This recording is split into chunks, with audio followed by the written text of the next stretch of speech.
On this episode of We're No Damn Experts, Rebecca and Maudie have the Good Idea Fairy in the studio, and he's going to tell us all about how to float the White Cliffs. Best damn podcast, the best damn town. You want to get up, get ready to get down.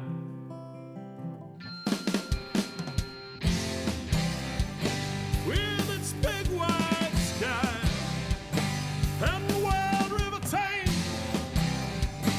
If you want to go, we can take you there. To Great Falls, Montana.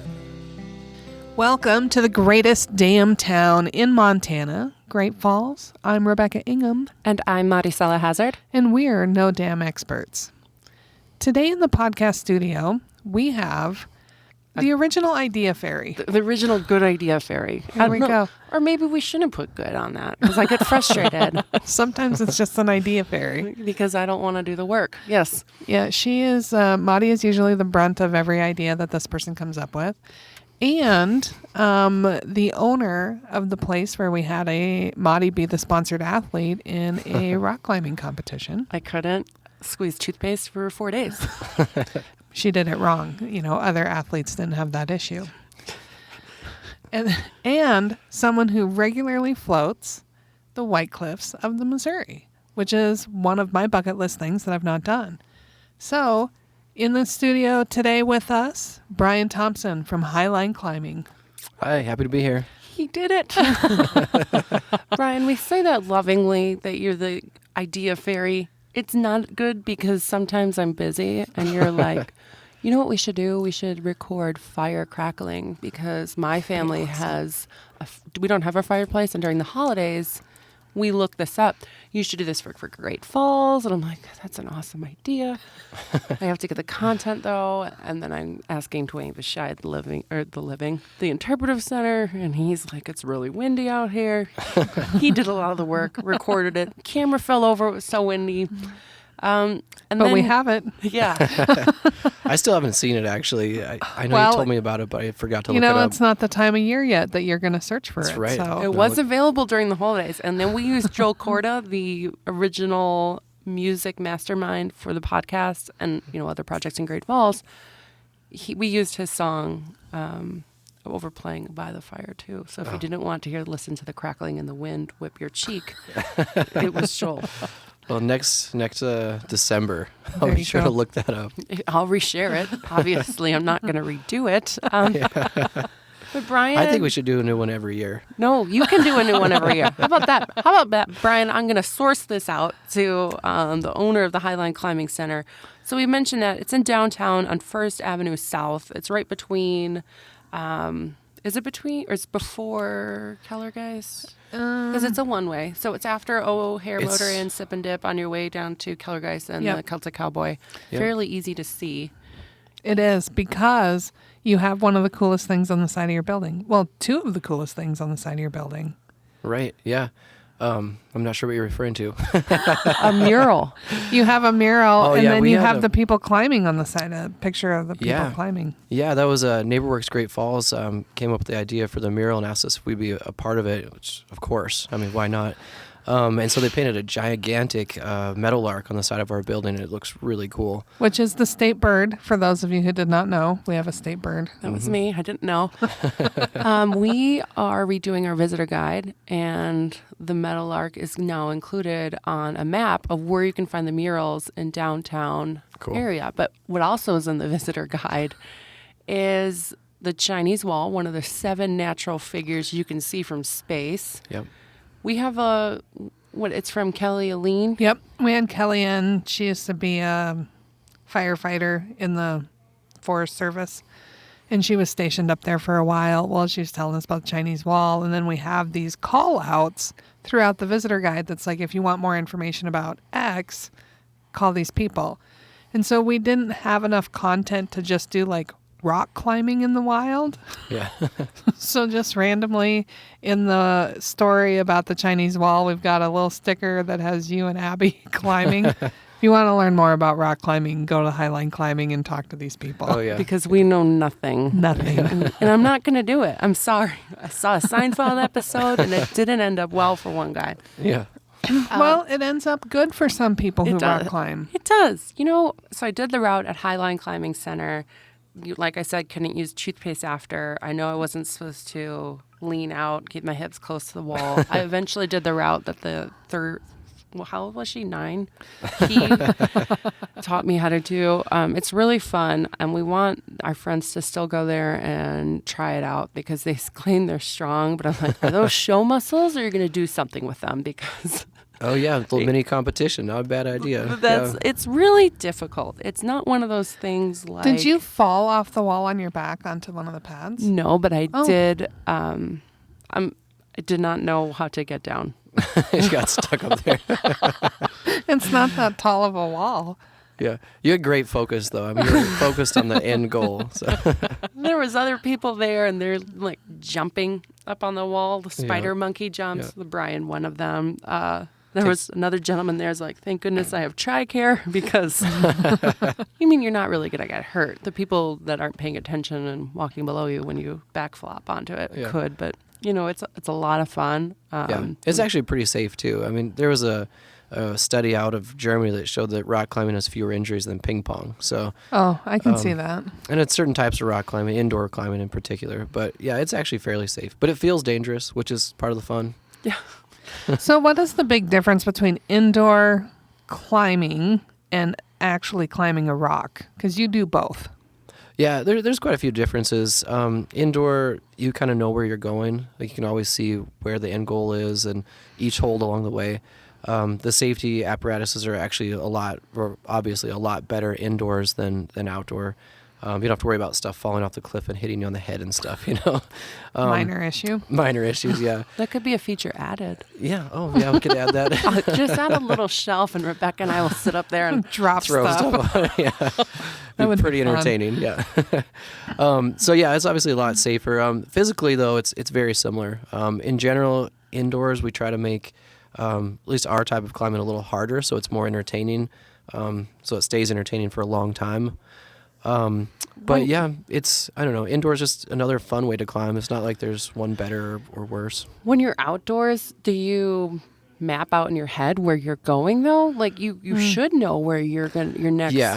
Yeah. Like So either you have climbed there before with somebody who knows it, or you purchase a guide or look it up online. So you have an idea of where to start and where to finish, and then everything in between is kind of standard between different routes. Okay. You know what to expect in some ways, but the rest is a mystery. And that's part of the fun of climbing outdoors is the adventure of it. You know, it's going to be difficult, but you don't know what to expect. So it's a little bit of puzzle solving and a little bit of physical and a little bit of adventure. What's the highest thing you've climbed outside? Rock. That's what I meant. It was a tree. Well, the highest thing, so we don't always go for height. Height is just part of it. It's usually the route itself. So if the route is of a difficulty that makes it entertaining for a long distance, we'll climb for a long ways and just have a great time. There's definitely been some tall things I've climbed that were not very much fun. So just because either the rock was loose, which, you know, stuff fall on your head again, or falling on your friends' heads.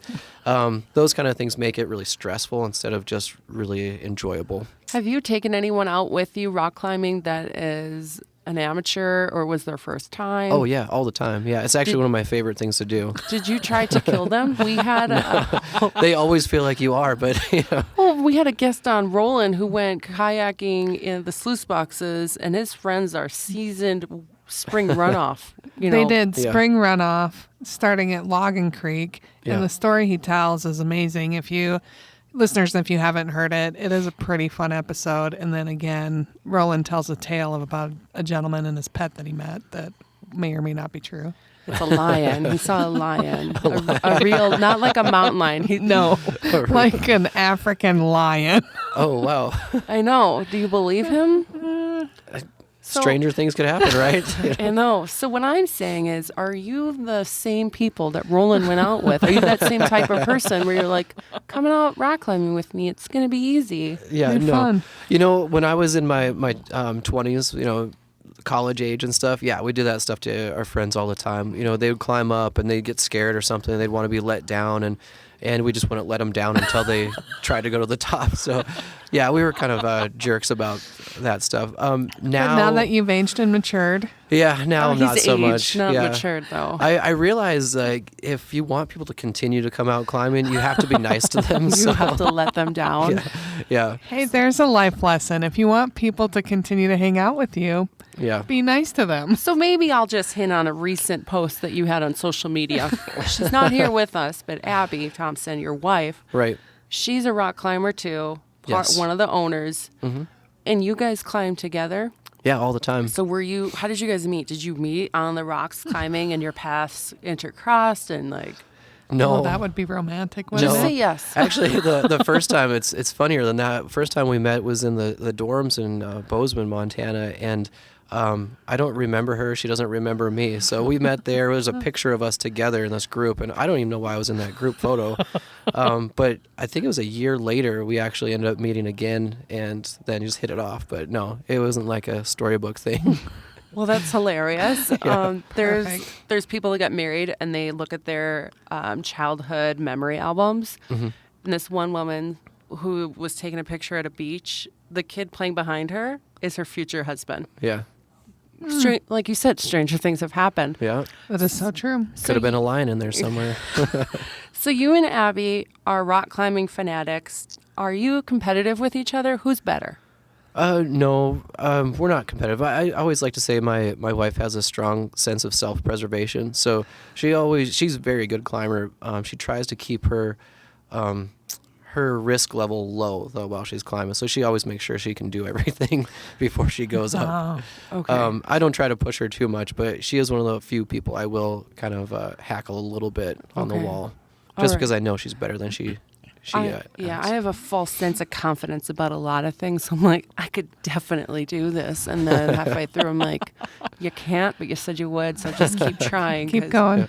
You're going to disappoint a lot of people, which is only yourself. But Yeah, really, the most important person. Similar to that, my husband said he was in a canoe one time when he was 8 years old, and he's convinced he can still do canoeing today. And I'm like, things have changed in your body. I'm just going to say it's going to be a little bit different to get out on a canoe. Yeah. Because one of the big things he wants to do is buy a canoe and everything we need in order to do the White Cliffs float. Right. We were actually visiting with some friends this weekend. She's like, how long does it take? And I'm like, I don't know, 3 days, 5 days, 7 days. I think you make it as long as you want to. Yeah. But you guys do it as an annual trip and as a family, correct? Yeah, we do. Well, I actually have a theory about canoes. I think canoes are everybody's first boat, most people's last boat, and it's that thing that sits in your yard for 20 years unused.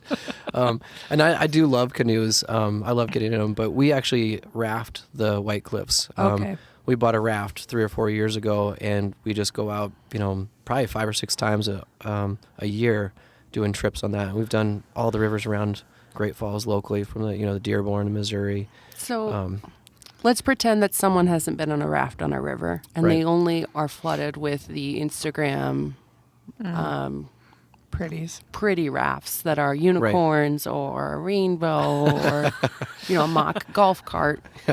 So what is a raft pink like car. to you? Yeah. So when I think of a raft, I think of those things as like pool toys that you're talking about. Yeah, okay, but the raft you use, what's the size? How many people can you fit on it? Okay, yeah, we have a 14-foot NRS raft. It's a whitewater raft, so you can do flat water if you want. Not lakes and stuff, mind you. Like, rafts are horrible once the wind blows and you're on flat water. Which the White Cliffs can be like that occasionally. This last trip we took down was actually quite a... it was a feat. It was an adventure. But we usually try to do is we take these rafts that are capable of doing whitewater, which means they don't flip. I mean, you can okay. flip them on heavy whitewater if you're doing certain things, but we've got kids, and so we don't do that.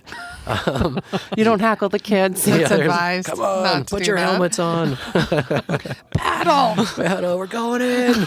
Brian, He's 8 years old. Or Swim for your lives. No, we don't do anything like that.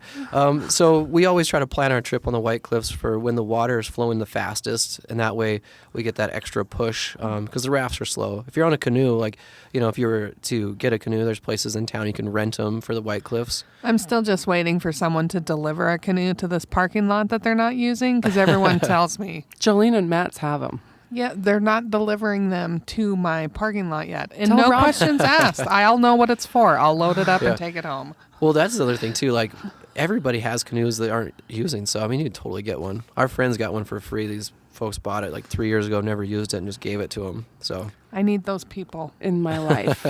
So you have this whitewater raft ability. Right. You have yourself, Abby, and 2 kids. 2 kids, yeah. We've got Walter, he's 3.5, and Hazel, who's 9 months old now. So Hazel's not going to swim for it. You're not going to. Not gonna swim, yeah, definitely not. She's just going to And bob. and you just bring all your supplies with you, and Yeah, we pack it in there. It's a lot like with a raft. It's a lot like car camping because you can bring almost anything you want. The river, the boat carries all the load. You're basically just steering it with the current. So you're using your oars to steer it.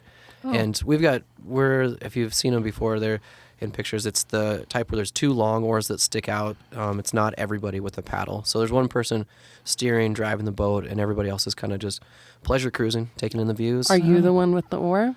Usually, yeah.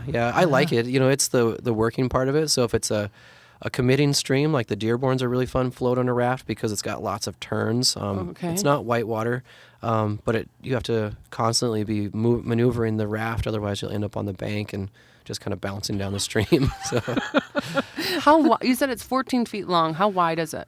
let's see. So 14 feet long. I think it's like 6.5 feet wide. It's pretty big. Oh yeah, you can walk around on it and stuff. When we load it up with gear, it feels small. But if you like empty it out and just sit on the land on it, it feels pretty big. Can you put overhead on it, shade protection? We do actually, yeah. We brought an adaptation from a speedboat. I think they call it a canopy or something like that. But yeah, we attached that to it, and we always get comments on it because there's not many rafts doing that, but it's so nice. Okay. Like we were floating the Blackfoot, was it 2 weeks ago, I think it was, and it was like 90 degrees, and you're in the river, so it feels good, but with that shade, it was just amazing. Yeah. Okay, I'm just trying to think of how can I make a raft a pontoon, and so I would need the canopy. Put a motor on it, Well, put it on a lake. my husband can do the work. I'll be the leisure cruiser. Idea fairy. There we go. Yeah, you got your coolers and your cold drinks, and Do you ever bring dogs with you? yeah. We used to have a dog, and she always used to go on the raft with us and stuff. And then we have friends who have dogs. Yeah, Okay. a lot of them actually have 2 dogs. So I mean, Yeah, not- we have 2 dogs. We went to Halter Lake, did the scenic drive down there on the 15th South, which is just, obviously gorgeous. And it was one of my dog's first time on a boat on a lake. And we're like, I'm keeping this one on a leash. I don't know what he's going to do. I don't trust him. And as soon as the boat stopped, jumps in the water. And I'm like, oh, so I guess Tony can swim. But he realized we were too far from shore. He turned around back to Mark. Mark got him in. But my daughter, who's 3, is like, oh my goodness, Tony. She started to cry, but when he came back, then she was laughing like, oh, he can swim. Yeah. So I'm just trying to think of this selfishly for myself. If I can fit my husband, my daughter, 2 dogs, myself, the coolers, the canopy, Yeah. but no motor. They make all sorts of setups for these things. It's just like any other sport. Like there's all sorts of gadgets you Accessories. can buy. Yeah. The buying part, Yeah. that's where. Our dog used to jump off on the Blackfoot in the whitewater sections. For whatever reason, she didn't like it. We get close enough to shore, and she'd just launch into the waves. So, yeah. So how long does the White Cliffs take you? We try to do it in 5 days. That's more like our plan. You could probably do it in 3 if you wanted to kind of push your way through it, or just like let the river carry you faster. But we actually do a layover day too. So one day we'll just camp out and just hang out, not have to do anything that day. Where do you put in? Where do you pull out? We put in, so there's a bunch of sections to the White Cliffs. The most popular one, actually, I shouldn't say that. The Breaks has a bunch of sections. The White Cliffs is one particular section. We put in at Coal Banks boat launch, and we take out at Judith Landing. Okay. It's about, what is it? It's not quite 50 miles or so. I kind of forget the mileage on it. So let's talk about the logistics. Yeah. So how do you do that? You send somebody walking back when you land at You got 50 miles, ultra marathoner on your hand? No, there are companies out there that do shuttles. So you post up at the boat launch, get all your gear out, you put it on the river, you leave a key for the shuttle drivers, or you drop it off at their office. They come and pick your car up and they bring it down to where you're going to get out of the river. And so when you leave your car and 5 days later you show up at the takeout, your car should be there. If you've found a reputable reliable. business. And if not, Yeah. you're just you paddle the other direction. hope your car's still there. Okay, Yeah. I'm seeing some business opportunities. You could get like could steal cars, then you could They're going to say you park could them. open a shuttle driving business. You could go that way too. What are the key essential things I need to bring with me on my float trip besides sunscreen?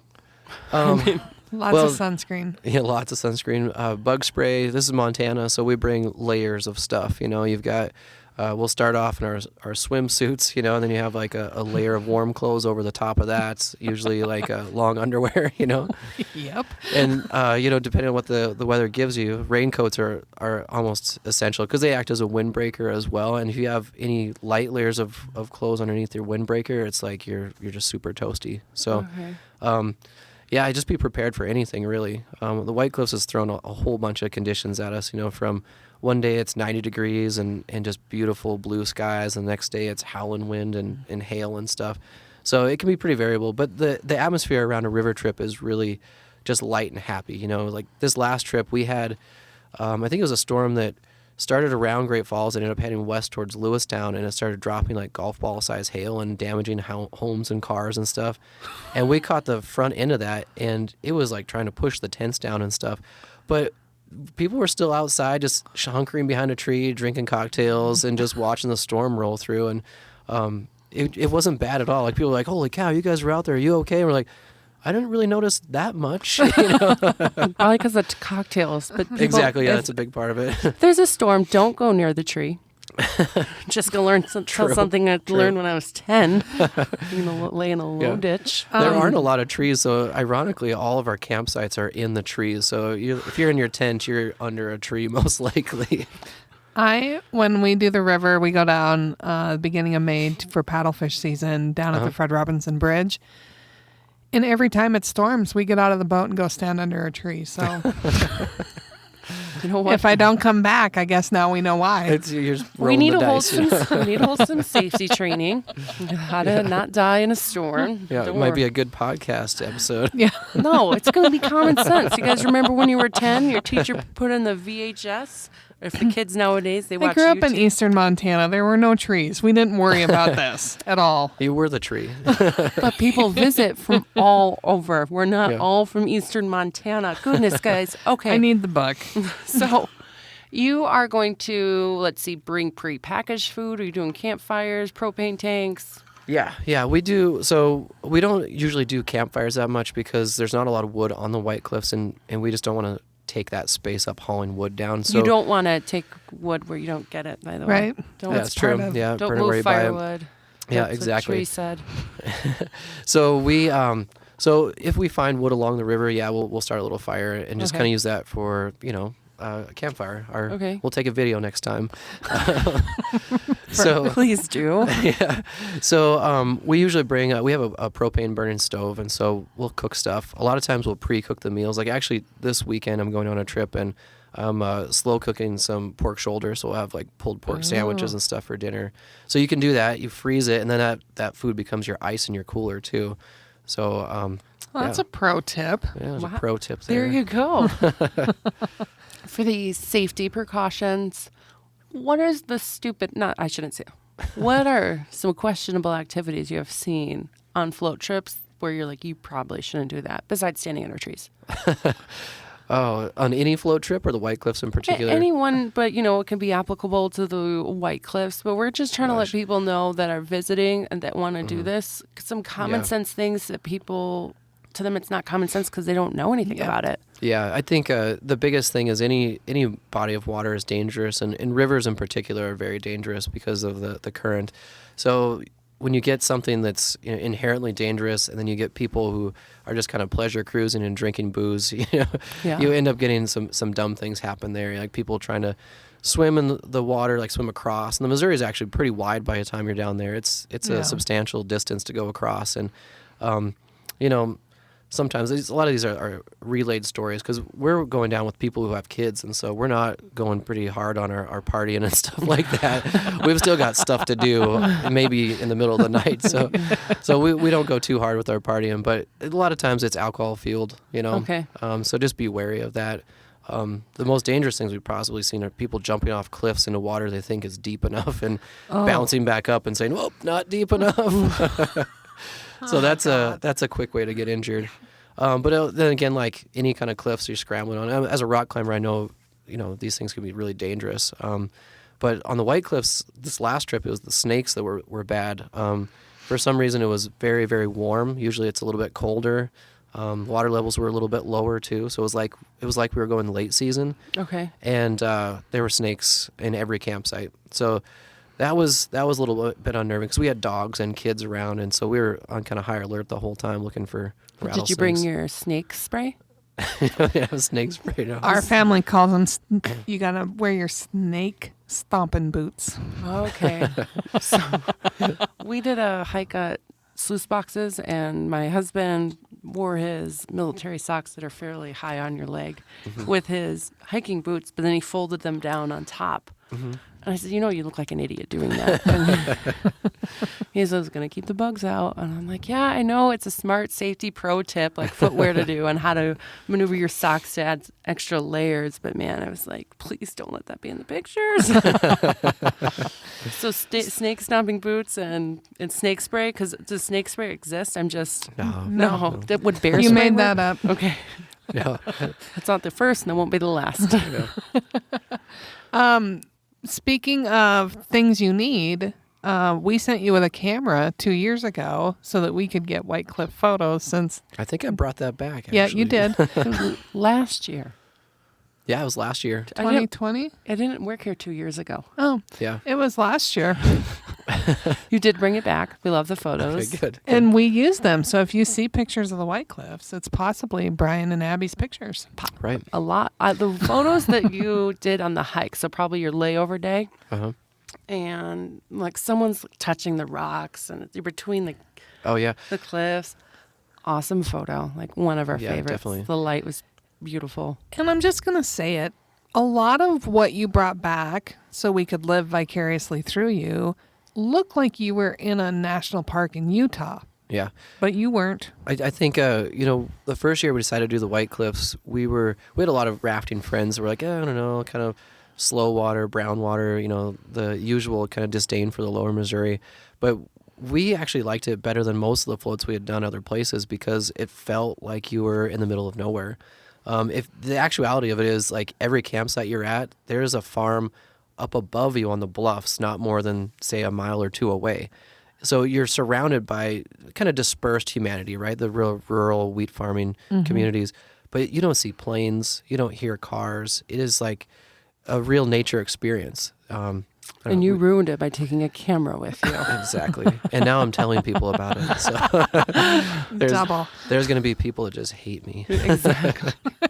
Just like hunting when I say, oh, I'd love to share this picture, honey. And he's like, no, people will know where I hunt. And I'm like, I've seen the picture, Robert. No idea where it is. Yeah, right. it's still a beautiful I know image. that tree. I stand under that during a storm. You guys did some paddleboarding on your trip too, right? We did, yeah. So you just put that in the raft, or you had a designated paddleboardist? Yeah, that was Each day. that was You're Abby's on the father. So that paddleboard. was my father-in-law. Oh my gosh. Yeah, so he had a little chair actually put on the paddleboard so he could sit because you don't want to stand for hours on end. But yeah, he had a little cooler. He would like kind of hang So out. he on the used that the entire trip? He did, yeah. That was his I vehicle. was joking. Yeah. No, he could get on the raft if he wanted to, but it was calm weather. But we kicked him out. We wouldn't let him. Yeah. No, he was having so much fun because he was going back and forth from shoreline to shoreline, checking things out. He always had like a beer between his legs, sitting on the paddleboard, and he had snacks. And he'd roll up to a boat and get a fresh beer or get some snacks, and then he'd go back out and cruise around. Sounds like amazing. I want paddleboard. I don't want to be in the raft with the kid and the dogs and the husband. I want. Oh, we were pretty beer, jealous of him too. The beer and the snacks. You just get more paddle up. snacks. He was sitting on that paddleboard, and this guy can sleep anywhere. But he's sitting on the paddleboard, and he just kind of crossed his legs and put them out in front of him, and just sat back and let his arms dangle, and he passed out. Like, he can take naps anywhere. He wasn't drunk. He just fell asleep, and he was just drifting in a circle down the river.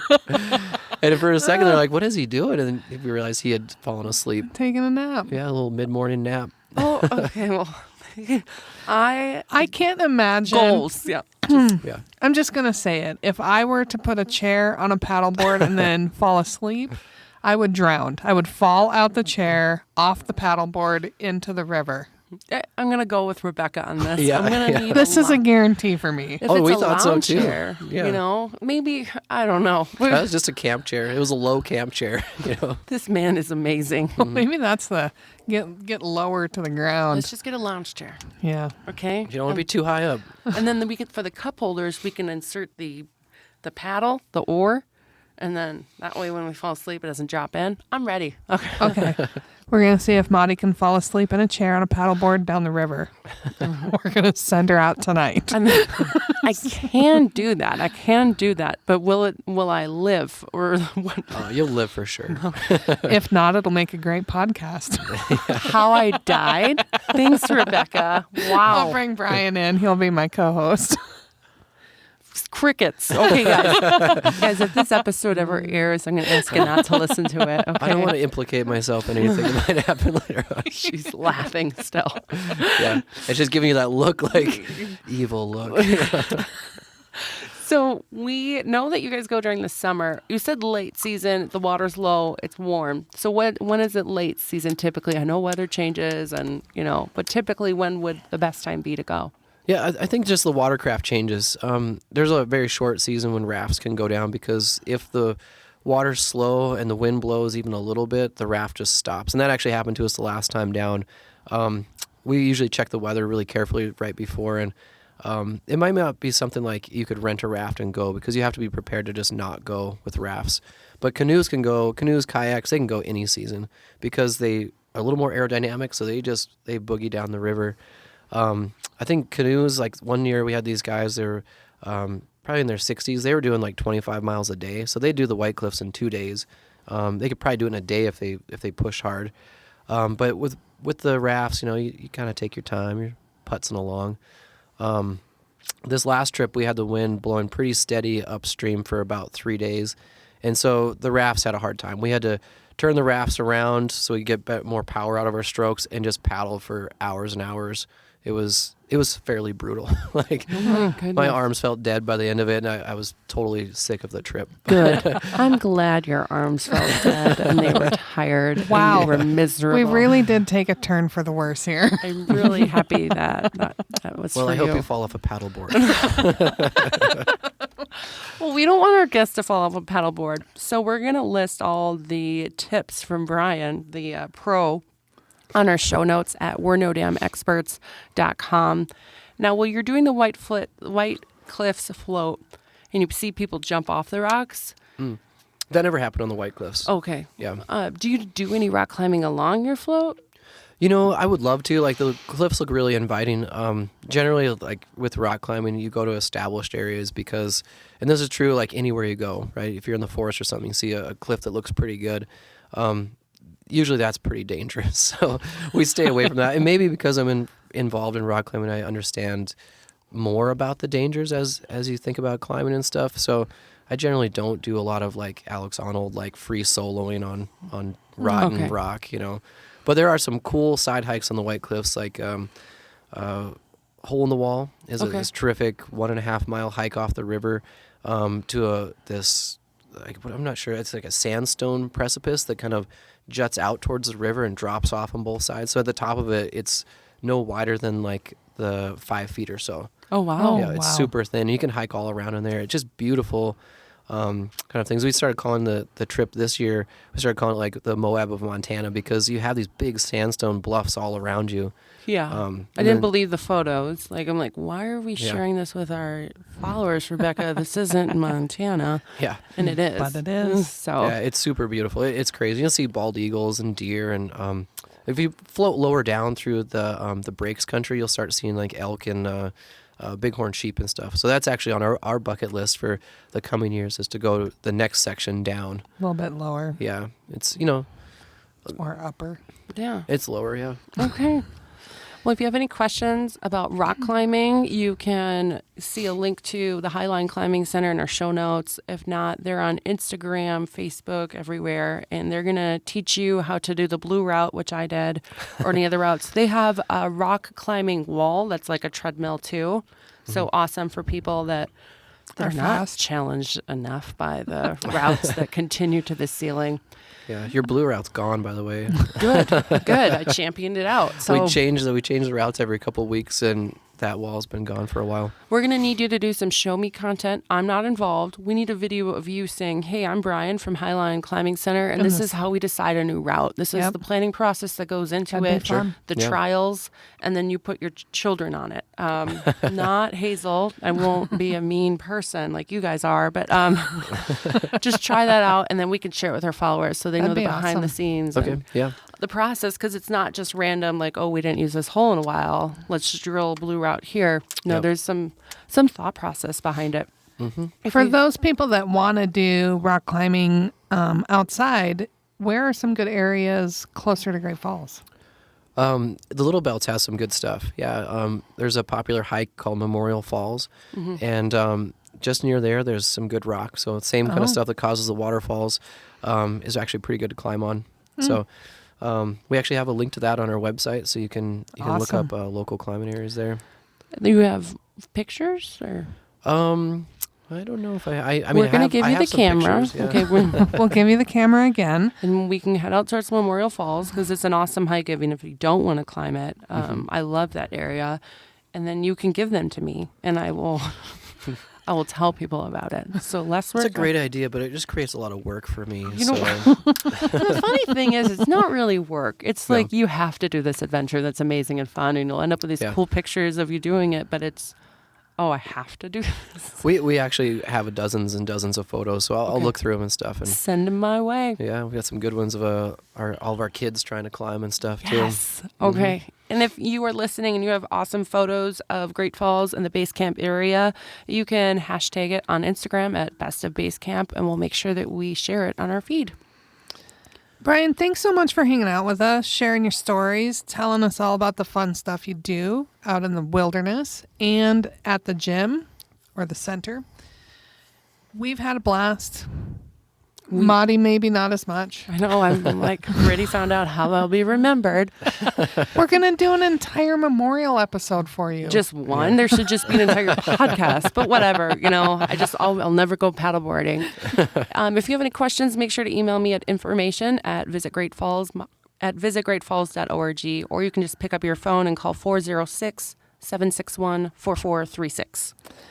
We hope you're creating amazing memories with your family. And until we see you here in Great Falls, we hope you're having a great time.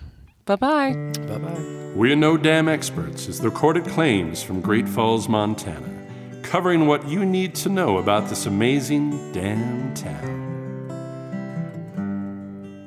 Damn, that felt good.